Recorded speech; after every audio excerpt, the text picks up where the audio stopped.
नमस्कार, बहुत स्वागत है आपका भारत 24 पर। जनता के मूड में आपके साथ मैं हूं पलक प्रकाश। तो जनता का मूड जानते जानते आज हम आप पहुंचे हैं छिंदवाड़ा, यानी कि कमलनाथ का गढ़ छिंदवाड़े को कहा जाता है। काफी लंबे समय से कमलनाथ को यहां पर जनता आशीर्वाद दे रही है, लेकिन इस बार जानने के लिए कि आखिर जनता किसे अपना प्यार देगी, किसे जनता पसंद करेगी, यहां पर हम चर्चा करेंगे। हमारे साथ पार्टी के कार्यकर्ता नेता यहां पर मौजूद है और साथ ही आम लोग भी यहां पर मौजूद है। अब उनसे हम जानने की कोशिश करेंगे कि उनके मन में क्या है, छिंदवाड़ा के दिल में क्या है और जनता आखिर चाहती क्या है। मेरे साथ गेस्ट का पैनल मौजूद है। कांग्रेस से हैं प्रमोद शर्मा जी, बहुत बहुत स्वागत है सर आपका भारत 24 पर। और साथ ही बीजेपी से रोहित पोपली जी मौजूद है, बहुत बहुत स्वागत है सर आपका भारत 24 पर। लेकिन सबसे पहले यहाँ के स्थानीय जो मुद्दे हैं उनको समझना बेहद जरूरी है। आपसे मैं समझना चाहूंगी छिंदवाड़ा के आखिर स्थानीय मुद्दे क्या हैं, यहाँ क्या परेशानी है और इस बार क्या लगता है आपको जनता किसे अपना प्यार देगी? देखिए, छिंदवाड़ा में हमेशा से ही विकास एक बहुत बड़ा मुद्दा रहा है और जहाँ तक कांग्रेस का सवाल है तो छिंदवाड़ा के विकास मॉडल पर ही कांग्रेस चुनाव लड़ती है। इसलिए यहाँ पे पहला मुद्दा तो उसका विकास ही है। इसके अलावा किसानों के मुद्दे हैं, आम जनता के मुद्दे हैं, बेरोजगारी एक बहुत बड़ा मुद्दा है। इन सब मुद्दों को लेकर ये चुनाव हो रहा है और दोनों ही सामाजिक आर्थिक ताना बाना क्या कहता है छिंदवाड़ा? आर्थिक ताना बाना दूसरे जिलों की अपेक्षा छिंदवाड़ा का अच्छा है, विकास भी यहाँ अच्छा हुआ है, इसलिए उतना ज़्यादा वो नहीं है। क्योंकि ये छिंदवाड़ा की तासीर रही है कि यहाँ पर कभी सामाजिक और धर्म के नाम पे कोई लड़ाई अब कभी हुई नहीं है, इसलिए सौहार्द का वातावरण है हमेशा अच्छा। और विकास के नाम पर लड़ाई हुई है। हालांकि वजह यह भी है कि बीजेपी महाकौशल पर सबसे ज्यादा ध्यान दे रही है, क्योंकि बीजेपी को तगड़ा झटका महाकौशल से लगा था और यही वजह है कि बीजेपी की इस बार पूरी कोशिश है। क्या लग रहा है आपको, इस बार बीजेपी कामयाब हो पाएगी? कितनी तैयारी बीजेपी की? देखिए, जहाँ तक तैयारी की बात है तो 5 वर्षों तक के जनता के बीच में निरंतर जाने का काम विवेक बंटी साहू जी द्वारा निरंतर किया जा रहा है। वे भारतीय जनता पार्टी के जिलाध्यक्ष हैं, तब से निरंतर जनसेवा, समाज के लिए तत्परता और समाज के प्रति जागरूकता का काम निरंतर भारतीय जनता पार्टी की सरकार और विवेक बंटी साहू जी द्वारा हमारे सम्मानीय नरेंद्र मोदी जी एवं शिवराज जी की योजनाओं को लेकर निरंतर जनता के बीच में जाना, जनता से निरंतर संवाद करना और उनके बीच में सरलता और सहजता। लेकिन बीजेपी के लिए राह मुश्किल नजर आ रही है? नहीं, राह मुश्किल इसलिए नहीं है क्योंकि हम लोग जनता की सेवा के लिए निरंतर तत्पर रहे हैं। 24 घंटे 24x7 हम यहाँ पर अवेलेबल हैं। लेकिन जनता कांग्रेस को प्यार देती नजर आ रही लंबे समय से। नहीं, कांग्रेस के लिए प्यार नहीं था, क्योंकि कांग्रेस के लिए प्यार अब इसलिए समाप्त हो चुका है क्योंकि यहाँ पर किसी प्रकार का कोई रोजगार के बहुत बड़े साधन नहीं है, किसी प्रकार की कोई बहुत ऐसी कोई उपलब्धि नहीं रही छिंदवाड़ा के लिए कि जो इसको नागपुर जैसा डेवलपमेंट बना सके। आप देखिए कि निरंतर यहाँ पर जब केंद्रीय मंत्री के रूप में कमलनाथ जी यहाँ पर रहे हैं तो आज की डेट में नितिन गडकरी जी वहाँ पर नागपुर को उन्होंने किस लेवल पर डेवलप किया है और छिंदवाड़ा किस लेवल पर डेवलप। इनका जवाब आप दीजिए।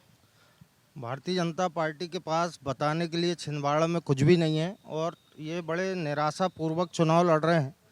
यहाँ से भारतीय जनता पार्टी को जनता ने पूरी तरह नकार दिया है। यहाँ जिला पंचायत कांग्रेस की है, यहाँ नगर निगम कांग्रेस का है, यहाँ सातों विधायक कांग्रेस के हैं, यहाँ सांसद कांग्रेस के हैं। ये चीज़ बताती है कि बीजेपी को यहाँ के लोग बिल्कुल पसंद नहीं कर रहे हैं। बीजेपी के लोगों ने यहाँ काम रोकने का काम किया, विकास का काम नहीं किया। विकास पुरुष के नाम से अगर किसी को जाना जाता है मध्य प्रदेश में तो माननीय कमलनाथ जी को जाना जाता है। कह रहे हैं बीजेपी ने विकास रोकने का काम यहाँ पर किया है। मैम, ये विकास का जो छिंदवाड़ा मॉडल दिखाते हैं ये अपने परिवार के विकास का मॉडल दिखाया सबसे पहले कि इनके परिवार का कितना विकास हुआ है। छिंदवाड़ा को इन्होंने कुछ नहीं दिया पर छिंदवाड़ा ने इनको इतना दिया है ये कभी नहीं बताएंगे। कमलनाथ जी हर बार कहते हैं कि मुझे नौजवानों की चिंता है, इनको सिर्फ 2 जवानों की चिंता है, एक है नकुलनाथ और एक है बकुलनाथ। नकुलनाथ जी की राजनीति चल जाए और बकुलनाथ जी का बिजनेस चल जाए। अच्छा, इस चुनाव में राम मंदिर का मुद्दा भी काफी गर्मा रहा है। कमलनाथ का कहना है कि भाई बीजेपी राम मंदिर अपना बता रही है, लेकिन वो किसी पार्टी विशेष का राम मंदिर नहीं है, राम में हर एक की आस्था है। देखिए, कमलनाथ जी को तो कहने का अधिकार ही नहीं है। वो उस सरकार में मंत्री थे जिस सरकार ने एफिडेविट दिया था कोर्ट में कि राम काल्पनिक है। और जो हनुमान जी का केक काटते हैं कमलनाथ जी, तो वो तो अपने आप को सनातनी कम से कम ना कहें। और जैसा हमारे भाई साहब कह रहे थे कि भाजपा के पास कहने के लिए नहीं, भाजपा विकास के ऊपर चुनाव लड़ रही है। आज 16 लाख लोगों को राशन कार्ड, 4 लाख लाडली बहनें, 2,55,000 किसानों को किसान सम्मान निधि मिल रही है। आज 5.5 लाख। क्या लग रहा है लाडली बहना गेम चेंजर साबित होगा बीजेपी के लिए? लाडली बहना की याद आई मामा जी को 18 साल बाद। लाडली बहना को सिर्फ उपयोग करने के लिए कभी मामा बन जाओ कभी भाई बन जाओ। हम सब अपने परिवार का ध्यान रखते हैं। माननीय कमलनाथ जी ने यहाँ इतने अवसर दिए युवाओं को, स्किल डेवलपमेंट सेंटर के माध्यम से, बड़ी बड़ी कंपनियों के माध्यम से यहाँ के लोग गल्फ कंट्रीज और विदेशों में जाके नौकरी कर रहे हो, छिंदवाड़ा का नाम रोशन कर रहे हैं।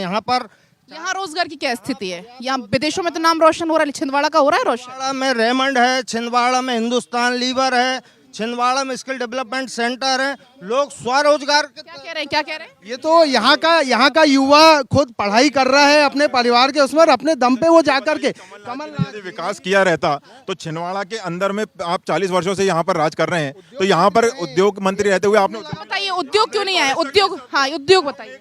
इनको ये बताइए कि रेमंड उद्योग नहीं है तो क्या है? नहीं, एक उद्योग होना और हाँ उद्योग और विकास। माननीय कमलनाथ जी जब सीएम बने 15 महीनों की सरकार में 25,000 लोगों को एक साथ रोजगार देने के लिए टेक्सटाइल पार्क की यहाँ पे काम चालू हुआ, इन लोगों ने बंद करा दिया और उनको सारे कामों को छिंदवाड़ा में हॉर्टिकल्चर, एग्रीकल्चर, यूनिवर्सिटी सारे काम इन्होंने रोके। फंड हमारे किस बात का इंतजार कर रही है छिंदवाड़ा? कमलनाथ जी आज तक सिर्फ घोषणाएं कर रहे हैं। रेमंड का कारखाना वहां इसलिए लगा क्योंकि वहां कॉटन सस्ती मिलती है। रेमंड के मालिक सिंगानिया जी आए और उस समय इसलिए उन्होंने वहां पे कारखाना लगाए। कमलनाथ जी का उसमें कोई योगदान नहीं रहा। आप देश के उद्योग मंत्री रहे, एक उद्योग बता दीजिए। ये युवा खड़े हैं, 50-60 हजार युवाओं को रोजगार मिलता है, एक छोटा उद्योग तो लगाते। आपने उद्योग लगाया अपने बकुलनाथ का, आज मसाला पार्क इन्होंने अच्छा चलिए, रोजगार की अगर हम बात कर ले, रोजगार की क्या स्थिति है छिंदवाड़ा में?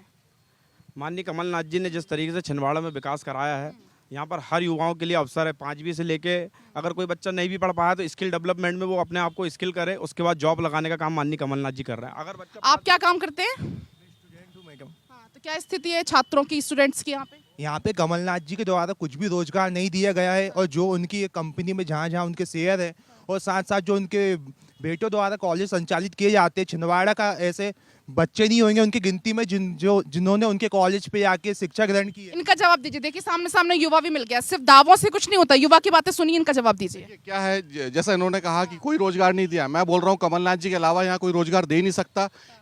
यशोराज सरकार ने तो सिर्फ सामने सामने सुन लिया ना, वो सामने सामने सरकार पटवारी घोटाला कर रहे हैं। इन लोग सिर्फ स्टूडेंट को इतने दिनों में यहाँ से बेरोजगारी की स्थिति इतनी खराब है कि हर युवा बेरोजगार है। आप देखिए यहाँ पे पटवारी घोटाला कर रहे हैं, जो लोग लड़के पढ़ रहे हैं उनके अलावा आप कह रहे हैं बेरोजगार है, तो अभी तो आपके तो कमलनाथ है ना यहाँ पे, वो रोजगार तो वही तो लाएंगे बीजेपी इसमें।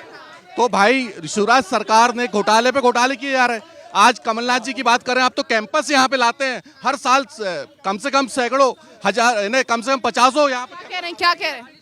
ये कांग्रेस का दुपट्टा पहन के भाई साहब अभी इन्होंने कबूल किया कि नहीं कि बेरोजगारी है, तो कहाँ गया विकास मॉडल? कमलनाथ जी उद्योग मंत्री रहे, सड़क मंत्री रहे, आपने खुद ही कबूल कर लिया कि यहाँ बेरोजगार नहीं। तो 40 साल से आप धन बल पे के भरोसे जीत रहे हैं। देखिए प्रश्न उठाना बहुत आसान काम है। इनसे आप ये पूछिए कि 20 साल की सरकार में व्यापम घोटाला, विश्व का सबसे बड़ा घोटाला, 53 लोगों की हत्याएं हुई। उसके बाद पटवारी घोटाला, बच्चे 4-4 साल से नौकरी की तैयारी कर रहे थे और उनके पेपर लीक हो जाते हैं, पैसे देकर भर्ती कराई गई इसी सरकार के साथ। न्याय कब होगा? यूपीए न्याय सरकार थी, जब यूपीए सरकार थी, ए से लेके जेड तक के ऐसे हर एक कोई ऐसा अक्षर नहीं रहा जाता कि सारे घोटाले किए। अरे मैं कमीशन कमलनाथ जी का नाम लेकर के नीरा राडिया ने आरोप लगाई थी कि 35%, 15% कमीशन लेते। नीरा राडिया ने 25% आरोप लगाई थी। और ये जो सड़क बनी आप देखेंगे, लेकिन यहाँ की जनता तो तब भी उनको पसंद कर रही है ना, इतने लंबे समय से। नहीं पसंद कर रही। देखिए पिछले चुनाव में आप मुख्यमंत्री थे। क्या कह रहे हैं? धन बल पे हो रहा है मैडम, और दरार धमका के हो रहा है। यहाँ पे जो भी हो रहा है, डरा धमका के हो रहा है, जो हो रहा है। प्रत्याशी तो व्यापारी हैं और धनबल तो उनके पास है, धनबल। जब मेरा कहना है कि हमारे प्रत्याशी यदि व्यापारी हैं तो कमलनाथ जी यहाँ पर आए थे तब क्या थे और आज उनकी संपत्ति में कितना इजाफा हुआ। इनका भतीजा रितुलपुरी मौजर बिहार में यहाँ पर जाता है और उसके यहाँ पर रेट बढ़ती है, वो घोटाला करता है, तब कुछ नहीं दिखता है। समाज के लिए जब करने की बात आती है आप नहीं करते। देखिए ये 40 वर्षों के विकास की बात करते हैं, अरे इनको शर्म आना चाहिए। 18 साल तक के नगर निगम में भारतीय जनता पार्टी नगर निगम में कार्य किया है, 20 साल तक के भारतीय जनता पार्टी निरंतर काम कर रही है, उसके माध्यम से विकास मॉडल बना है। ये यहाँ 2-2 जनप्रतिनिधि खड़े हैं, इनसे पूछ लीजिए पूर्व में छिंदवाड़ा क्या था और आज का छिंदवाड़ा क्या है। उसके इनके विकास के बावजूद भी जनता सर्टिफिकेट कांग्रेस को 7-0 से देती है। 2003 में जनता ने कांग्रेस को भी सर्टिफिकेट दी थी। कमलनाथ जी के मुंह पे तमाचा पड़ा था, ऑटो सीट भाजपा की आई थी। मैं कहना चाहता हूं, यदि ये लोग यदि विकास की बात करते हैं, नितिन गडकरी जी का नाम आया है, तो मैं कमलनाथ जी और इन कांग्रेसियों से कहना चाहता हूं कि 20 साल हुए नितिन गडकरी जी को नागपुर को दुबई मुंबई बना दिए, नागपुर को बहुत अच्छा परिस्थान दे दिए, ये कांग्रेसियों ने कुछ नहीं किया, छल। इनका जवाब दीजिए, आज नागपुर कहाँ है, छिंदवाड़ा कहाँ है? आपको इनकी तुलना समझना चाहिए। नागपुर क्या है, विदर्भ उप राजधानी।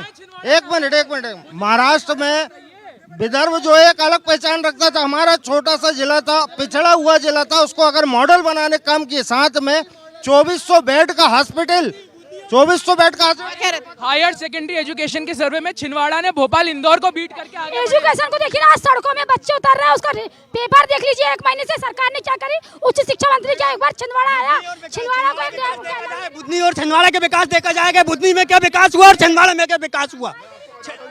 मैं आपको बताता हूँ, इन लोग जो मॉडल बुधनी से कंपेयर कर रहे हैं। बता रहा हूँ, पहले मेरा जवाब सुनिए। इन्होंने मॉडल की बात की ना, हाँ ठीक है, कमलनाथ ने छिंदवाड़ा को कौन सा मॉडल बनाया? परिवारवाद का मॉडल बनाया। मैं विधायक, मेरा बेटा सांसद, इसके ऊपर बड़े नहीं। अरे आप में दम है तो कार्यकर्ता को मौका दो ना। भारतीय जनता पार्टी है, एक नए 42 साल का युवा लड़के ने टिका दिया कमलनाथ जी को, गली गली घूमने के लिए मजबूर कर दिया। 42 साल आम लोगों से जरा बात कर लेते, कुछ आम लोग पीछे हैं, क्या कह रहे थे आप बताइए।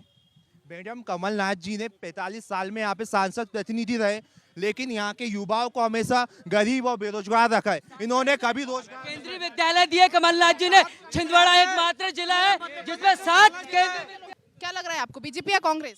कांग्रेस क्यों कांग्रेस क्यों? लग रहा है। मैडम, इतनी सारी बात हो रही है, आज स्किल सेंटर की मोदी जी आज बात करते हैं। माननीय कमलनाथ जी ने आज से 20 वर्ष पहले छिंदवाड़ा को स्किल सेंटर का हब बना के रखा था। यहाँ पे ऐसे ऐसे सेंटर हैं जो देश और विश्व में एकमात्र सेंटर हैं। हम केंद्रीय विद्यालय की बात करेंगे, कह रहे हैं कुछ नहीं है। केंद्रीय विद्यालय की बात, केंद्रीय ये हम घुमा के लाएंगे। ये केंद्रीय आप लोग 4 राज्यों में FDDI, सिर्फ 4 राज्यों में पूरे हिंदुस्तान में। छिंदवाड़ा एक जिला है जिसमें FDDI है। FDDI से बहुत सारे स्टूडेंटों ने जो वहाँ पे कोर्स किए हैं, कितने लोगों की जॉब लगी उसकी आप एक लिस्ट बताओ पहले।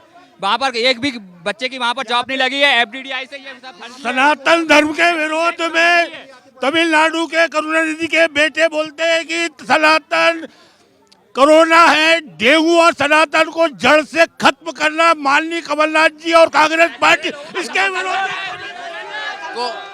कोरोना काल में CM शिवराज सिंह चौहान थे तो उनने कमलनाथ जी से मदद क्यों मांगी, मेरे को ये बताइए। कोरोना में आए कहाँ थे? कोरोना काल में कहाँ थे? न विधायक था न सांसद था। यहाँ पे कोरोना काल में कमलनाथ जी, नकुलनाथ जी दिल्ली में बैठे थे, जब यहाँ पे गुमशुदा के पोस्टर छपके तब इनको शर्म आना चाहिए, तब जनप्रतिनिधि आए। हम लोग कह रहे हैं कोरोना में गुमशुदा के पोस्टर छप गए थे कमलनाथ जी के नाम। छिंदवाड़ा की जनता जानती है कि कमलनाथ जी ने रेमडेसिविर और कांग्रेस भाजपा नहीं देखा, सबको बैठे फ्री हम देने वाले बैठे, सब लोग ने दिए, घर ले गए। और इनसे व्यापम घोटाला और पटवारी घोटाला तो पूछिए। व्यापम और पटवारी जवाब दीजिए। देखिए, आज ये कांग्रेस के लोग घबराए हुए हैं। मुख्यमंत्री रहते बमुश्किल 20,000 से जीत पाए थे। जो कमलनाथ जी प्रदेश देख रहे हैं, 10 दिन से छिंदवाड़ा में डेरा डाले हुए, इतनी घबराहट है इन कांग्रेस। घबराहट है क्या कांग्रेस में? घबराहट है क्या किसी तरीके की? घबराहट हो गई है इन लोगों को। पटवारी घोटाला और व्यापम घोटाले में बात करिए आप इनसे। जी ने 15 महीने की सरकार में ये बड़े घोटालों की बात कर रहे हैं। कन्हान का एक घोटाला, कन्हान कॉम्प्लेक्स बनाने के नाम पे बिना स्वीकृति के 500 करोड़ रुपए एडवांस दिया। छोटा सा मैं मैडम आपके चैनल के माध्यम से सारी आवाम जनता को बताना चाहता हूं, जैसा कि लोग आरोप लगा रहे हैं कि भारतीय जनता पार्टी की जो प्रतिनिधि थे वो करते क्या है। जो व्यक्ति यहाँ 40-42 साल से 12 बार अपने परिवार के सदस्यों के साथ यहाँ कार्यकाल कर चुका है, सामाजिक मंचों में जाकर जो घोषणा करता है, और घोषणाएं भी 20 से 25 लाख पैदल जो आज तक पूरी नहीं। तो कुल मिलाकर दोनों ही पार्टियां अपने अपने दावे कर रही है। लंबे समय से कमलनाथ को यहाँ की जनता प्यार जताती आ रही। देखने वाली बात होगी कि जनता अब अपना प्यार किसे जताएगी। देखते रहिए आप भारत 24।